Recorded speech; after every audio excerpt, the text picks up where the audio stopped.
Nous devons mentionner ici quelque chose de très précieux et de très utile dans la procédure néo-testamentaire. Cela est indiqué dans la première épître à Timothée au chapitre 4, au verset 14. Et cela est implicite dans d'autres exemples variés.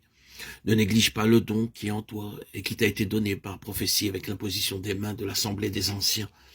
Cette assemblée ne signifie pas nécessairement ici celle d'apôtres particuliers, mais sûrement celle de la première épître à Timothée au chapitre 5, au verset 17. Que les anciens qui dirigent bien. C'est vrai, Paul a parlé du don de Dieu que tu as reçu par l'imposition de mes mains, de Timothée 1,6. Il semblerait clair qu'à un certain moment, il y a eu un temps de prière pour les membres du corps de Christ. Et dans ce temps de prière, le Saint-Esprit a contraint de demander une certaine qualification particulière par laquelle les personnes concernées contribueraient de façon spécifique au ministère dans le corps. Ailleurs, Paul a exhorté Timothée à faire l'œuvre d'un évangéliste, à bien remplir son ministère, de Timothée 4,5. Et à Archip, il envoya un message particulier. Prends garde au ministère que tu as reçu dans le Seigneur, afin de bien le remplir, Colossiens 4,17.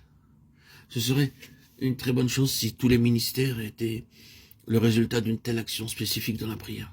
Il y aurait une beaucoup plus grande approche de la plénitude de Christ et beaucoup moins de sagesse ou autre chose des hommes, de ce qui est inefficace et peu fructueux.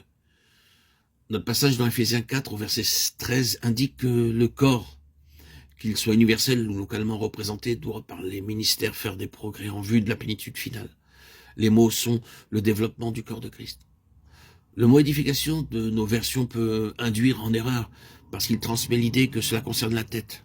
Étant donné qu'il s'agit d'une croissance corporative, cela doit être vrai, bien sûr, de chaque membre. Tandis que Paul mélange ces métaphores, à un certain moment il parle du temple et à un autre du corps. Il finit par opter pleinement pour le corps en tant qu'homme parvenu à l'âge adulte, et ce qu'il veut dire par développement est défini au chapitre 4 au verset 14. Ainsi, nous ne serons plus des enfants.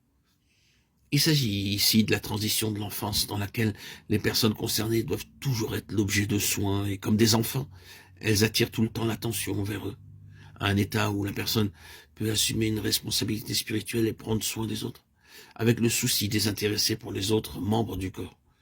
Il s'agit de parvenir à une mesure croissante de Christ, jusqu'à ce que signifie progrès sur progrès, nous parvenions tous, et c'est l'objectif corporatif, à la plénitude de Christ.